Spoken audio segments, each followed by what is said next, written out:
Hello दोस्तों, मेरा नाम है अनुकल्प। मैं आपका स्वागत करता हूं आपके अपने चैनल हॉन्टेड हट पे। आज जो मैं आपको भूतिया कहानी सुनाने वाला हूं वो बिल्कुल एक सच्ची घटना पे आधारित है। तो चलिए शुरू करते हैं आज की भूतिया कहानी। नमस्कार दोस्तों, आज हम आपको मध्य प्रदेश की एक सच्ची भूतिया कहानी बताने जा रहे हैं। एक समय की बात है, सुरेश नाम का एक आदमी था। वह एक ट्रांसपोर्ट कंपनी में काम करता था। चूँकि वह एक ट्रांसपोर्ट कंपनी में काम करता था, इसलिए उसे सामान लेने के लिए भारत में कहीं भी जाना पड़ता था। एक दिन सुरेश के बॉस ने सुरेश को कुछ सामान महाराष्ट्र पहुंचाने के लिए कहा।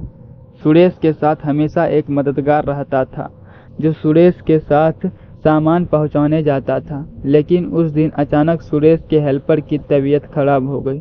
तब सुरेश को सामान पहुंचाने के लिए अकेले ही महाराष्ट्र निकलना पड़ा, क्योंकि उस समय पर सामान पहुंचाना जरूरी था। सामान देने के लिए सुरेश शाम को निकल गया। कुछ दूर जाने के बाद रात हो गई। तभी सुरेश ने सोचा कि किसी ढाबे पर रुककर खाना खा लेना चाहिए। सुरेश उस दिन जल्दी में खाना लाना भूल गया था। कुछ देर बाद सुरेश को रास्ते में एक ढाबा दिखा। वह वहीं रुक गया और खाना खाने लगा। खाना खाते समय उसने समय देखा तो रात के 9:30 बज रहे थे। भरपेट खाना खाने के बाद सुरेश वहां से चला गया। रास्ते में सुरेश ने देखा कि दूर दूर तक खाली सड़क ही नजर आ रही है। कोई रोशनी भी नहीं आ रही थी। सुनसान सड़क होने के कारण सुरेश ने ट्रक की गति बढ़ा दी और तेजी से ट्रक भगाने लगा, क्योंकि वह जल्द से जल्द वहां से निकलना चाहता था। यह तेज गति से जा रहा था, तभी उसे हॉर्न की आवाज सुनाई दी। वह आश्चर्यचकित हो गया और इधर उधर देखने लगा।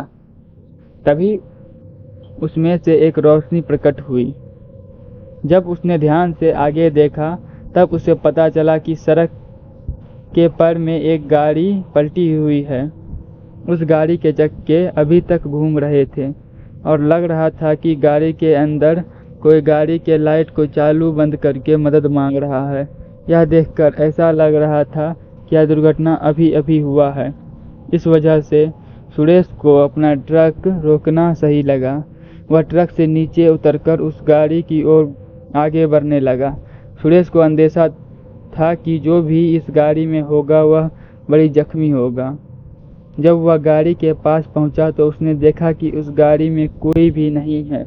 सुरेश को यह बात अजीब लग रही, क्योंकि कुछ देर पहले ही इस गाड़ी का हॉर्न बज रहा था और उसकी लाइट को कोई चालू बंद कर रहा था।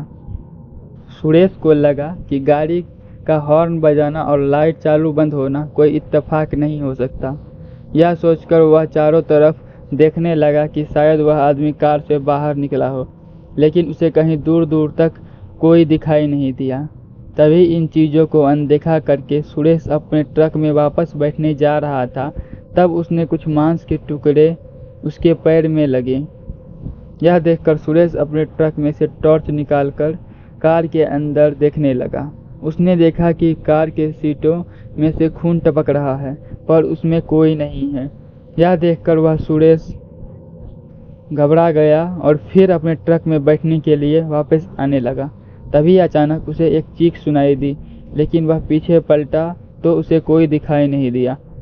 लेकिन जब उसने ध्यान से सुना तो उसे ऐसा लगा कि यह आवाज़ पास के झाड़ियों में से आ रही है।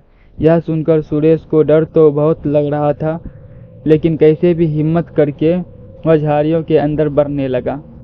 थोड़ी दूर जाने के बाद सुरेश के पैर किसी चीज़ से टकराया और वह वहीं गिर पड़ा। जैसे ही वह टॉर्च जलाकर देखा तो उसके रूह कांपने लगे। उसने देखा कि उसके आंखों के सामने एक लाश पड़ी है, जिसको नोच नोच कर पेट की सारी चीज़ें बाहर निकाल दी गई हैं। यह देखकर सुरेश बुरी तरह सहम गया और खुद को उस लाश से दूर करने लगा। सुरेश की सांसें तेज हो गई थी। वह किसी तरह खुद को संभाल कर वहाँ से जाने के लिए उठा। जैसे ही सुरेश ने वहाँ से उठकर अपने कदमों को जाने के लिए बढ़ाया, उसे लगा कि जाने कोई उसका पैर जोर से पकड़ लिया है। वह इससे पहले कुछ समझ पाता, वह वापस से जमीन पर गिर पड़ा। कोई उसे घसीटकर जंगल की ओर ले जाने लगा। डर के सुरेश को कुछ समझ नहीं आ रहा था, वह करे तो क्या करे। तभी उसने अपना टॉर्च जलाकर उस चीज को देखने का प्रयास किया जो उसे खींच रहा है, लेकिन उसने जब टॉर्च जलाया तब वहाँ कोई भी नहीं था। तभी उसे ऐसा लगा कि मानो कि उसके पैर आज़ाद हो गए हैं। वह एक पल तेज से चीखने लगा और खुद को किसी भी तरह संभाल कर वह अपने ट्रक की तरफ भागने लगा। तभी रास्ते में पड़ी लाश वहां से गायब हो गई थी। सुरेश ने इन चीज़ों को अनदेखा करते हुए अपने ट्रक में जाकर बैठ गया। उसने ट्रक चालू करके तेज गति से भगाने लगा। वह तेज गति से आगे भाग रहा था, तभी अचानक ट्रक का टायर फट गया और उसका ट्रक वहीं रुक गया। सुरेश अभी अभी जो कुछ भी देखा था तो उसके वजह से उसे हिम्मत नहीं हो रही थी। वह ट्रक से उतरे और टायर बदले। वह ट्रक में डर से बैठा रहा। उस वक्त जब उसने गाड़ी देखी तब रात के करीब 1 बज रहे थे, और फिर जब उसने ट्रक के कांच में देखा तो उसकी आत्मा डर से कांप उठी। वह साफ साफ देख सकता था कि जो वह लाश कुछ समय पहले झाड़ियों में देखी थी वह और कहीं नहीं लेकिन उसके ही ट्रक के अंदर थी। सुरेश कुछ समझ नहीं पा रहा था कि आखिर ये हो क्या रहा है। तभी उस लाश ने अपनी आंखें खोली। कुछ समय तो सुरेश को यह लगा कि शायद यह उसका वहम है, लेकिन देखते ही देखते उस लाश की आंखें काली होने लगी। यह देखकर सुरेश चीखने और चिल्लाने लगा और मजबूरन उस ट्रक से उतरकर उस सुनसान रास्ते पर तेजी से भागने लगा कि तभी उसे उस रास्ते पर फिर एक रोशनी दिखाई दी। वह इतना डर गया था, इस रोशनी को भी देखकर सुरेश को अपनी मौत दिखाई दे रही थी, लेकिन जब उसने यह देखा तो उसे यकीन नहीं हुआ। उसने देखा कि जिस कार का एक्सीडेंट हुआ था वह कार उसके आगे खड़ी थी। उसने यह समझ गया कि फिर से मेरे साथ छल हो रहा है। वह कार को अनदेखा करते हुए आगे भागता रहा। कुछ देर भागने के बाद उसकी सांसें फूलने लगी और वह एक जगह रुक गया। रुकने के थोड़ी देर बाद उसे फिर एक कार की हॉर्न सुनाई देने लगी और देखते ही देखते उस हॉर्न की आवाज़ बढ़ती गई। सुरेश डर के मारे जमीन पर बैठकर चिल्लाते हुए अपने कान बंद कर लिया। तभी वह कार उसके सामने आकर रुक गई। उसमें से एक आदमी निकला और सुरेश को इस हालत में देखकर उससे उसके बारे में पूछने लगा और उसको अपने कार में आने को कहा। इस आदमी को देखकर सुरेश के अंदर खुशी की लहर दौड़ गई और वह जल्दी से उस आदमी के कार में बैठ गया। रास्ते में सुरेश ने उस आदमी को सारी बात बताई।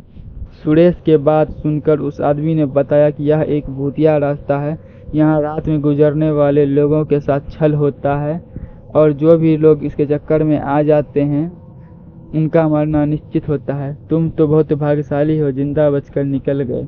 उस दिन के बाद सुरेश ने वह काम छोड़ दिया और कभी उस रास्ते पर मुड़कर नहीं देखा।